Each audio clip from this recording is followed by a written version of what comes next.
Hi, this is Trey Passer, and this is, I guess, sort of a video response to Robin176. Welcome back, Robin, for being away for a while. She made a video about movies that make you cry. She had a good list of movies, and you know, like most videos that she makes, she may come up with some good subjects. So I thought I'd try, but with this little slight addendum, I don't really cry like with tears coming down my eyes. Movies can get me very emotional and get me on a verge, but I don't think I've ever cried with tears falling down my eyes. Okay, but there are some movies that just affect me. Uh, so I'm gonna start this. I'm just doing this off the cuff. Actually, I didn't write anything down, so bear with me if I stutter a little bit. First movie I think about that really got to me was a movie called Thunderbolt and Lightfoot. That was Jeff Bridges and Clint Eastwood. It was made back in the 70s, I believe. And basically, I think Clint Eastwood and Jeff Bridges, they're like a team. They the robbers. I think they plan this heist, and George Kennedy is one of their partners that they get involved with. And I think all through the movie, I think Jeff Bridges' character, he's kind of like a flake almost, and he's always teasing George Kennedy's character. And there comes a point where he double crosses them, and I think he knocks Clint Eastwood out, and then he basically stomps Jeff Bridges. I mean, he kicks him like a couple of times, really hard. He kicks him, and then later, through some wacky circumstances, George Kennedy gets his. But you see, Clint Eastwood and Jeff Bridges are driving off, and and Jeff Bridges, if I remember the line, he goes, "I really feel like we accomplished something." And he has this goofy grin on his face, and Clint Eastwood's driving. And then all of a sudden, you realize he just dies in the car, obviously because he probably internally bled from George Kennedy stomping him and kicking him. And he just dies. And it just, the movie just kind of goes off right after that. And it's, because Jeff Bridges' character is very likable. And he's like a character. And then, he basically, after all this they went through, and, he kind of formed this bond with Clint Eastwood. And then he basically dies right in the car there.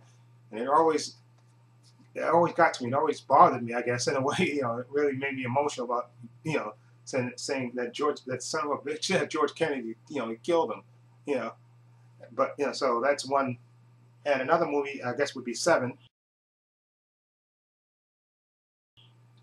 Okay, like I said, no spoilers, and it's like everybody else says.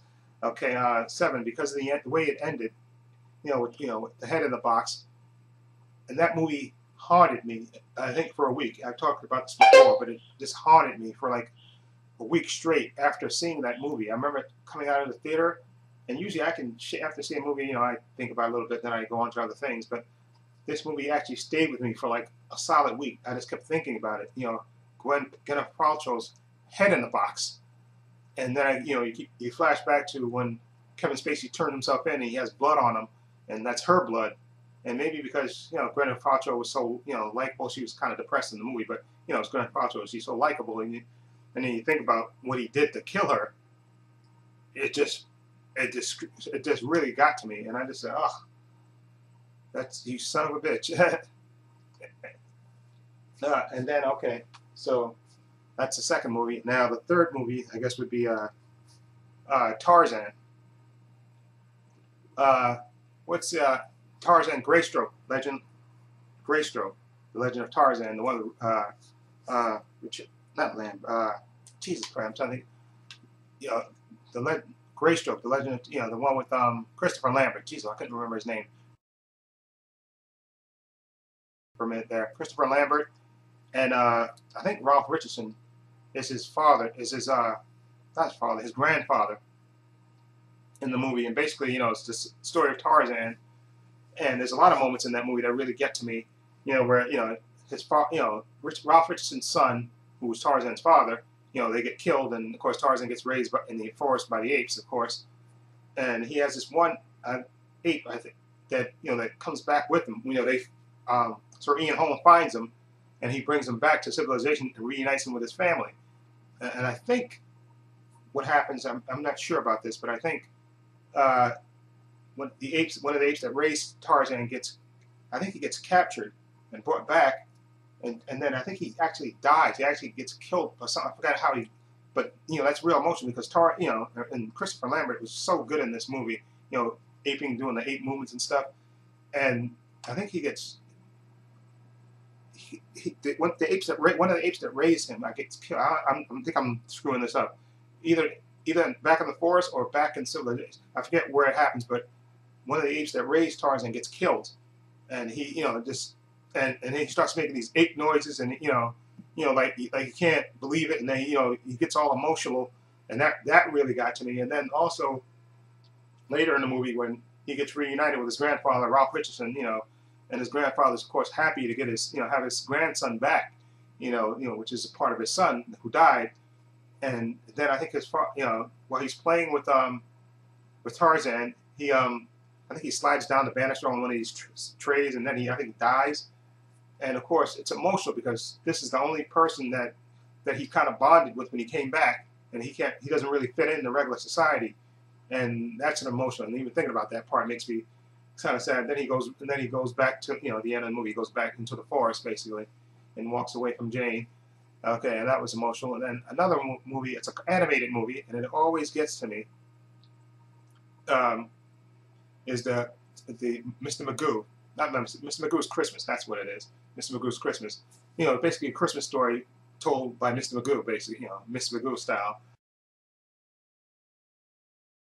And there's a point where where the ghost of Christmas past brings him back when he's a little kid, when he's alone and nobody wants to play with him, and he's sitting on like a high chair. And I think the song is called "I'm All Alone in the World." That's it. I'm all alone, and the song is so sweet and depressing and sad. I think that movie, that song might make me cry.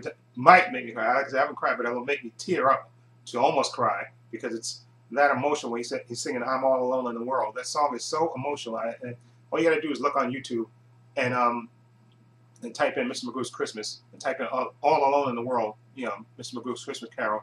And I dare anybody to listen to that song and watch the cartoon and not get emotional because it's such a powerful scene of a little boy who's all alone and nobody wants to play with him and he's all alone, and it's really heartbreaking. Like first the little kid sings it, younger Ebenezer Scrooge sings it, and then older Ebenezer Scrooge sings it as well, Jim Backus, and it's a really powerful. I defy anybody to watch it.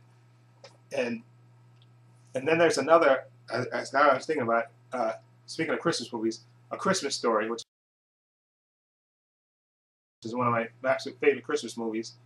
The part where Ralphie fights back against the bully Scott Fargus, who's tormenting him every day, and he's like beating him and beating him, and he's like, he gets to a point where where I think he breaks his glasses. I think that's what happens, and Scott Fargus breaks his glasses, and he starts teasing him, saying, "Oh, what are you, little baby? You're gonna cry?" Because he starts to cry. He's like, "You little baby, you're gonna cry, cry." And then he just attacks him and starts wailing on him, wailing on him. And his little brother he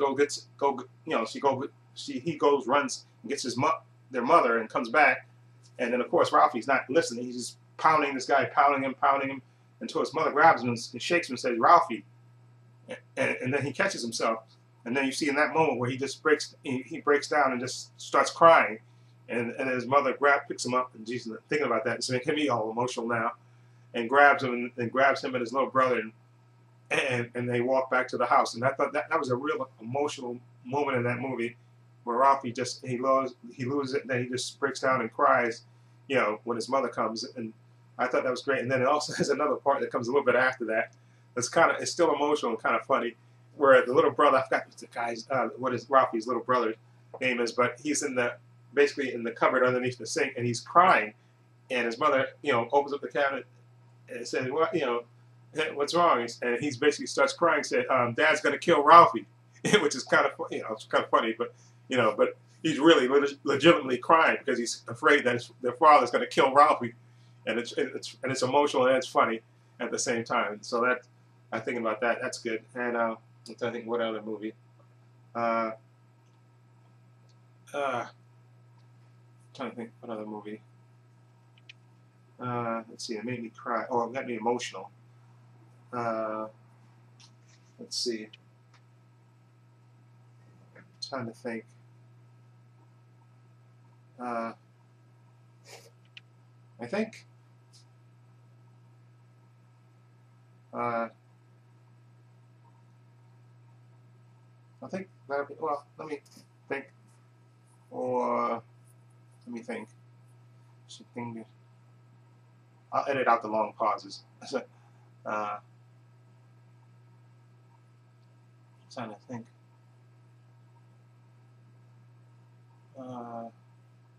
Oh yeah, I know another good part. It's more emotional. A good part at the end of Starman. Sorry about that. You see the angles which I was editing this video. The sound went out the second half of it, so I'm just recording this part again. With Starman, like I said, as far as the emotional parts, excuse me for a minute.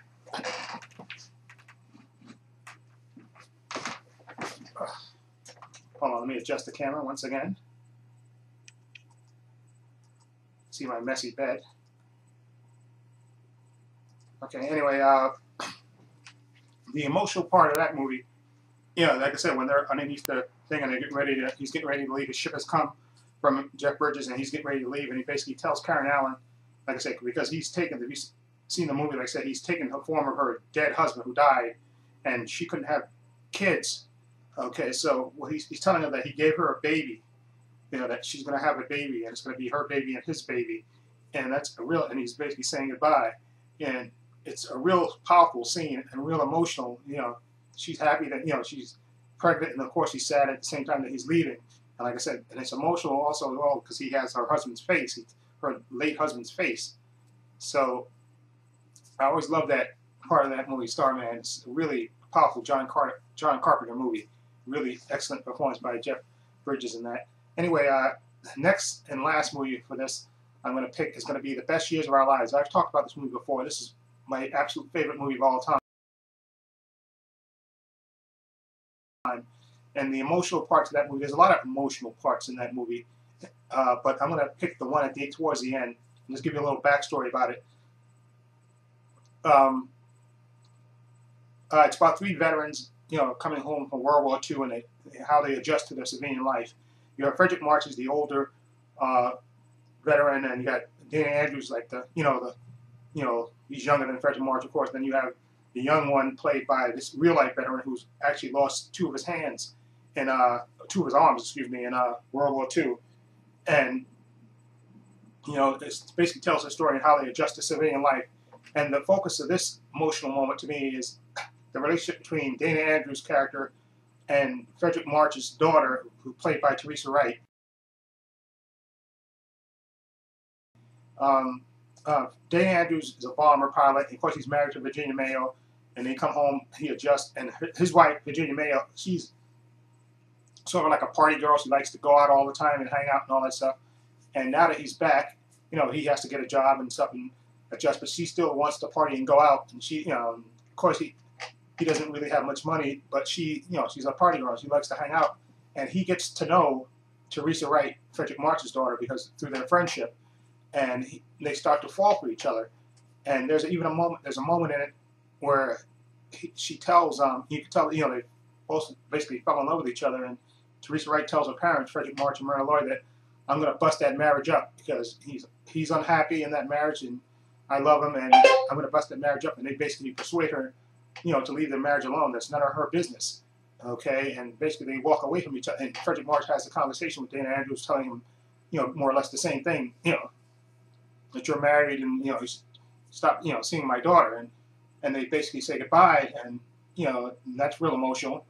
And then towards the end of the movie, when the young Navy veteran is getting married, and Dana Andrews is the best man, and they haven't seen each other. He's busted up since then with Virginia Mayo. I think she runs out on him anyway.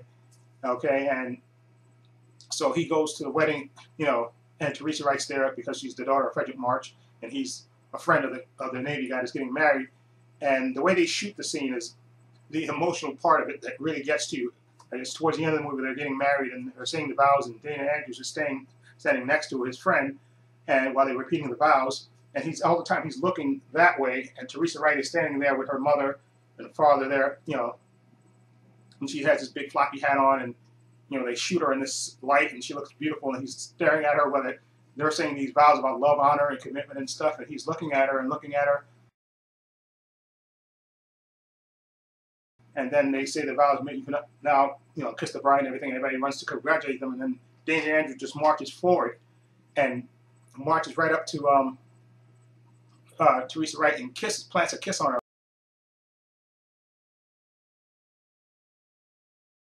Of course, the hat falls off, and then he basically tells her, "Listen, we're not going to have much money. It won't be much of a life." And then, of course, she smiles. Okay, and then I think they kiss, and then it fades off, and it's that moment always gets to me and makes me absolutely love this movie.